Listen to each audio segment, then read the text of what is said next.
Hi folks, we have got a very novel unboxing for you today. It's another robot. It's the Tertill solar powered weeding robot. So first of all folks, let's have a little look at the box. The easiest way to weed, you can have a more beautiful and bountiful garden with just the touch of a button. Tertill will patrol your garden every day, preventing weeds from taking over. Just what we need. Yeah.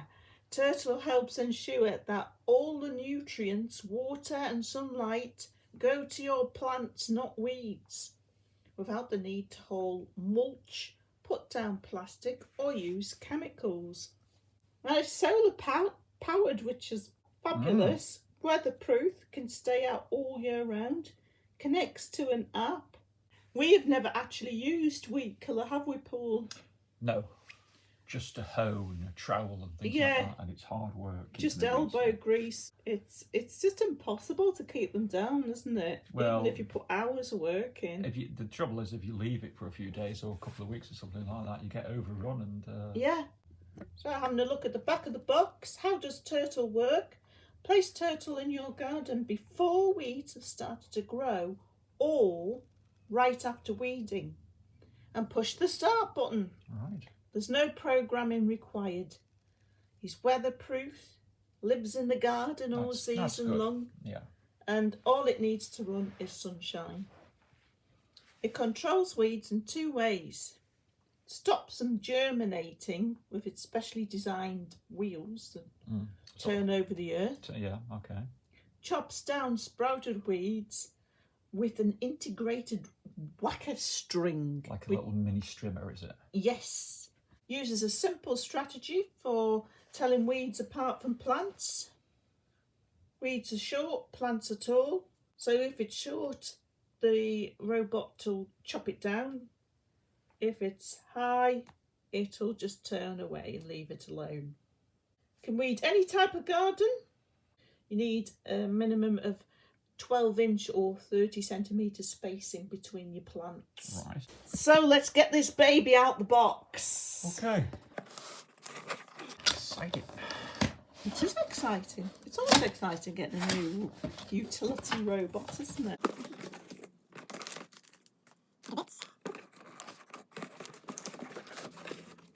Nice laminated set of instructions. Ooh, yes. I suppose what you can do is sort of leave it outside, maybe on a fence. Maybe, and that's maybe why they've laminated it. That's a good idea. Some sort of wire barriers. Yes. Some more wire barriers. Yes. And the main thing itself. These are for protecting plants if you put in seedlings. That's the device itself. Strange looking thing. You think it's a strange looking thing? So that's a solar panel, is it? Big solar panel, isn't it, on the top? It's nearly all solar panel on the top. Set of lights, that must mean something. Presumably on-off button. That's the on-off button, yes. Wow. Look at those wheels. Yes, so these actually turn over the top of the soil, and then you've got your whacker stick here in case any weeds do manage. How interesting. Quite a fascinating looking little robot, that. It's a very neat looking robot, isn't it? Quite small. Dinky dinky. This is actually by the inventor of Roomba. What we need to do first, folks, is go outside and dig over the garden if it needs digging over. So we're going to select an area first, aren't we? Just to try it out. And then we'll put these barriers up and switch it on. That should be exciting. So we've dug over this area, and now we're going to put these guards in.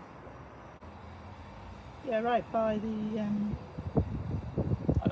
yeah, right by the wooden.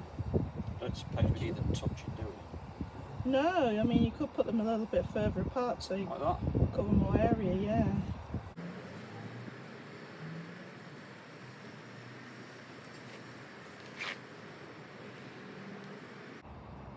Okay.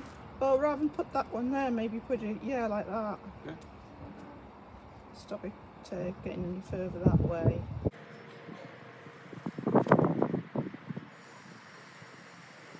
So, on 2. Oh yes, we've got some purple lights there. Wow! It might be that it's not got enough energy yet to actually move around, because it has to bask for a few hours, for a few minutes. So I think what we'll do is we'll leave it and have a look at the app. Yeah. Okay, so I've downloaded and installed the Tertill app. And it's asking me to select a nearby turtle, so presumably Tertill 1D67 is the one outside there. Yeah. So I'm going to select that. Status standby, 90% charged. It's great that it tells you how charged it is. It's telling you the temperature and it's telling you the state of charge going into the battery. Brilliant. So I was just looking at the Tertill outside and I noticed that these lights had gone from green to red. So I'm just wondering what that means. We're going to try and find out. So Paul's looked at the app and it's saying exactly the same as yesterday, and he suspects that it's not correct, the information. Paul thinks perhaps it hasn't really got any charging at all, so what we're going to do is charge it with the USB, which you can do. So it's got a plastic thing here that you can unscrew. I think that's maybe where you put the USB. It is. Yeah. So we've got the USB plug in. Still got the solid red lights. So Paul unplugged the USB and the lights went off. The amber lights went off, and when I plugged it back in, And when he plugged it back in with the USB, it made a little tune, and then it did that. it made a little tune, and then the green lights going like that. So it did that yesterday, didn't it, when we first switched it on? Right, now when Paul's looked at the app, it seems to have updated. It says status charging, and it says it's got 54%. And also the charger from the solar cell is 0, which is what it should be in this light. Right, so it looks like it's charging up okay then, Paul. It looks like maybe it was flat before and it wasn't really working properly. So the Tertill is 100% charged now. We've had to come out with a torch because it's actually gone dark. So presumably you just press the button.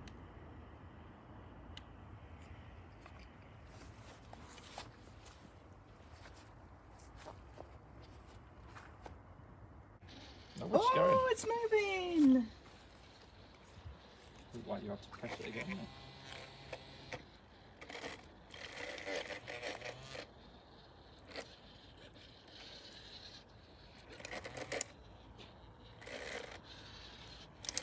So that whacker's going quite a lot, isn't it? Yeah, the whacker must move all the time, and then if it goes over something, it just whacks it. And the idea is if it goes up to something like this hawthorn, because it's higher than it, well, it can't go over it, can it? No. So that's good. It looks like it could cope with a much bigger area than we've currently got it penned in. Yeah, so what I'm thinking is I'll clear another area. Looks like it could get past the hawthorn and go down there, isn't it? Yeah, what we'll try and do is we'll try and expand it this way. I also had an idea that I could actually pick it up and move it from one part of the garden to another as well.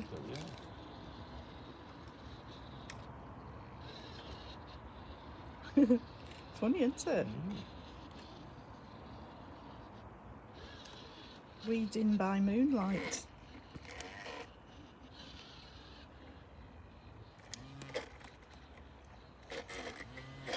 Seems to flip bits of soil every now and then. It's interesting.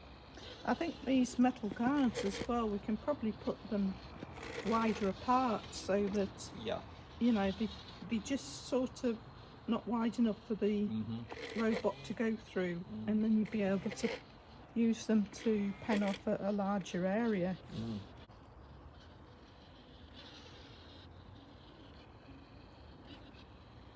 Certainly seems to get about okay. It does, doesn't it?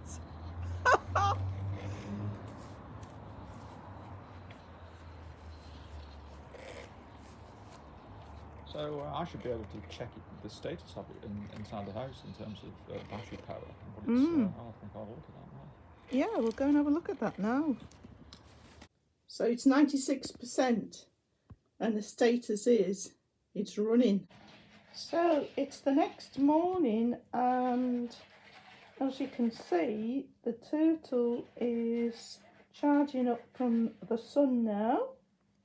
It's flicking between 10, what is that, Paul? Milliwatts? Yeah, 12 and 14 now.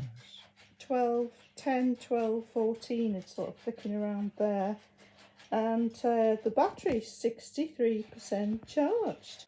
So it's a few hours later now, towards the middle of the afternoon, and so the weather clouded over and it's hardly charged at all, just a couple of percent in the last sort of 4 hours. So it looks like if you've got a cloudy, dull day and you're in the middle of winter like it is at the moment, you could go days before it would get 100%.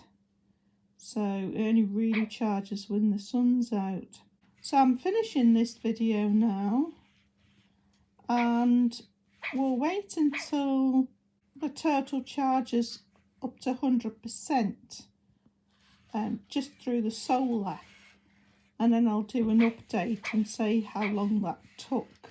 And I'll also do an update when we've dug over more of the garden and got the larger range for the Tertill. But that's it for this video. Be back with an update very soon. Thanks for watching as always, and see you next time.